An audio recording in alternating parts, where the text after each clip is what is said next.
queria deixar um registro aqui para todo mundo começar a entender isso e abrir sua mente em relação a isso. Não existe dinheiro público. O que existe é um consórcio compulsório onde a gente é obrigado a dar parte da riqueza que a gente produz, os trabalhadores e os produtores. Alguém toma isso prometendo devolver o dinheiro para o coletivo através de benefício. Vamos lá.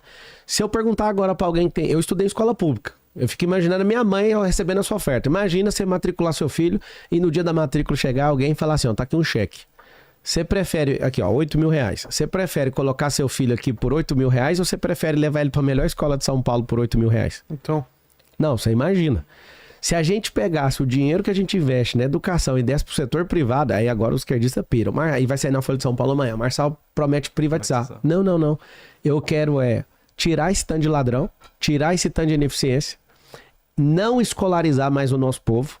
Esse método de 100 anos atrás é coisa das... escolarizar? Escolarizar é o seguinte, você investe R$500 bilhão por ano, tanto juntando o dinheiro todo, tá? Dos municípios, estado e federal. Você pega R$500 bilhão, esse R$500 bilhão, que é um dinheiro absurdo, é um dinheiro assim das galáxias, é coisa de o cara mais rico do mundo. Tá. Aí você paga pra ocupar a cabeça de alguém ensinando coisa que não vai usar. Quando chega no ensino médio, 90% das pessoas não sabem fazer matemática básica. O básico. Não sabem interpretar texto, não sabem nada com nada. O que é escolarização? A escolarização do passado era pegar alguém virgem em relação a meios de produção e como trabalhar e fazer o básico e falar assim, ó, você tem que fazer o básico para você ser um profissional da indústria. Isso é no passado.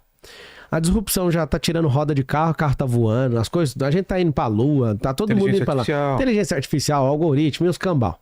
O que tá acontecendo? A gente até hoje tem uma sala sentada em série, o quadro tem que riscar o giz na lousa, é a única coisa que a gente não investiu até hoje. E é o que mantém a mente das pessoas aprisionadas. A escolarização é uma base, na verdade é um teto, né? Você coloca um teto e um limite pra pessoa chegar. Por exemplo, por que na escola hoje, esse R$500 bilhão que a gente gasta com todos os municípios e tudo, o dinheiro de todo o país, por que a gente não investe para as pessoas aprenderem a empreender como solução? Porque eu estaria deixando a pessoa ser um teto. Eu tenho que colocar um limite. O limite é tipo ser um militante mesmo. Você vê uma faculdade aqui, que eu não vou falar o nome para não arrumar confusão, tem 86 bilhões. Ela é federal, né? Tem uma faculdade aqui de 86 bilhões de reais aqui em São Paulo. E eu fico pensando, cadê os pensadores? A gente gasta esse tanto de dinheiro para formar um monte de militante. Tem bons profissionais que dão conta de superar aquilo ali. Claro, a gente não é bobo. Mas cadê o povo que pensa? Aqui, ó. A educação, eu uso ela como piso para mostrar para a pessoa, você pode prosperar e você não tem limite de prosperidade, você vai crescer. E a escolarização coloca um teto. A pessoa meio que fica idiotizada. Vou te dar um exemplo. Quando eu estudei na escola pública, eu idolatrava um cara chamado Karl Marx. Eu era um menino pobre, eu vi aquela filosofia, falei, mano, Karl Marx tá certo, o pai dele tá errado, é isso mesmo. É isso aí, eu acho que a gente tem que brigar pros proletariados, ter que ficar com a maior parte do lucro, e não empreendedor, é isso mesmo. Aí eu aprendi os princípios tudo, eu falei, poxa, mano, comecei a estudar mais, amei estudar filosofia, aquilo impregnou no meu coração, só que quando eu comecei a prosperar, eu falei, mas esse papo é de maluco. Ao invés de eu querer tomar o que o cara construiu, eu também tenho que aprender a construir do jeito que ele construiu. Comecei a repudiar. Fui sair candidato a presidente e fui lá na minha escola, lá em Aparecida de Goiânia. Cheguei lá na escola, eu falei, eu quero entrar na escola. Pode. Entrei na escola, eu fiquei louco. As salas são temáticas. E antigamente eu só via a figura daquela ser inóspito do Karl Marx, aquele gigolô, que não tem nem talento próprio, nem o Manifesto Comunista ele escreveu, que escreveu foi Engels. Um cara desonroso com o próprio pai. Um cara que desonrou a própria casa, a própria esposa, que era um gigolô, nem trabalhar aquele cara trabalhava. Sabe onde que ele tá? Ele tá pregado nas paredes, na sala de aula de filosofia. Eu, cara, como é que vocês dão aula com uma merda dessa pregada na parede? Não, é porque é temático. Aí eu fico pensando, o que vem na próxima geração? Porque eu só vi aquele barba fedida no livro. E quando o professor chegava. Agora, a sala temática de filosofia tá ali impregnando um cara, um bosta daquele, sabe? Um cara que não serve pra nada, nem figura como pai, nem como filho, nem como nada. Não produziu absolutamente nada de relevante pro povo, a não ser começar uma merda que matou pelo menos 200 milhões de pessoas na Terra. Aí o que aconteceu? Eu comecei a perceber o impacto que essa escolarização pode fazer. Por quê? Porque eu acreditava que os Estados Unidos era imperialista.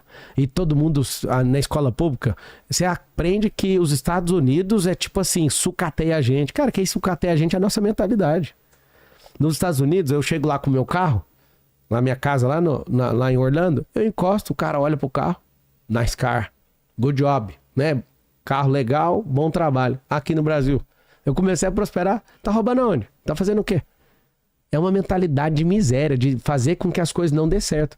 Aqui todo mundo é contra a prosperidade e o ladrão você põe pra presidente. É um negócio assim, que eu não consigo entender a loucura da cabeça dessas pessoas. Então, nessa linha, eu vejo o seguinte: o empreendedorismo liberta. A educação, você imagina você ensinar inteligência emocional, vai cair homicídio.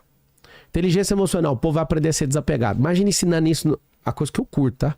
Olhar pro ensino infantil, que é o que o prefeito pode fazer. Cara, eu sou apaixonado nisso. Saber que eu posso salvar as crianças. Todo mundo fica louco com a criminalidade. Como é que você tá cobrando uma coisa que a gente não investiu? A gente poderia ter investido nas crianças. A segurança de hoje, fora de controle, é a educação que a gente não investiu. E escolarização tá provado que não funciona. A gente tá fazendo um monte de gente que não sabe nem interpretar texto e nem fazer conta básica. E ensina básica pra um cara que não sabe fazer conta básica. Ou seja, que tanto de dinheiro jogado no lixo é esse, cara? A gente tem que ensinar as profissões do futuro para essas crianças desde pequeno. A gente tem que dar identidade esportiva. Você imagina a gente investir nesse dinheiro e fazer centros olímpicos. Imagina na quebrada ter um centro olímpico. E essas crianças, a gente tem que contar para elas, né, que não tem vaga de jogador de futebol para todo mundo. Eu tô falando em todas as comunidades. Eu falo, galera, é o seguinte, tem que bater real pra vocês. Eu jogo até uma bolinha com eles, falo, vocês querem ser jogador, né? Não tem vaga. É mais fácil vocês estudar para medicina, vai passar mais fácil. Vocês têm que entender que a gente tem que empreender. A galera, não quer não. Então tá, vocês gostam do Neymar? Gosto. Você sabe que ele é o jogador mais rico do mundo hoje porque ele é empreendedor, né? Ele é empreendedor? Ele é empresário. Se ele fosse só jogador, ia ser igual um bando de derrotado, que já foi campeão mundial e não tem nada. Ele é empreendedor. Uma fala dessa, uma criança fala assim, Vila, eu quero ser empreendedor, então. A gente tem que colocar sonho nas pessoas. A gente tem que educar as pessoas a sonhar, porque quem não tem sonho não quer saber do futuro, cara. Então você imagina, por que a esquerda odeia empresa? Porque dá liberdade pra pessoa, cara. E educação financeira. Odeiam educação financeira, combatem esse projeto, porque isso é uma coisa... Isso dá liberdade. Isso dá liberdade. E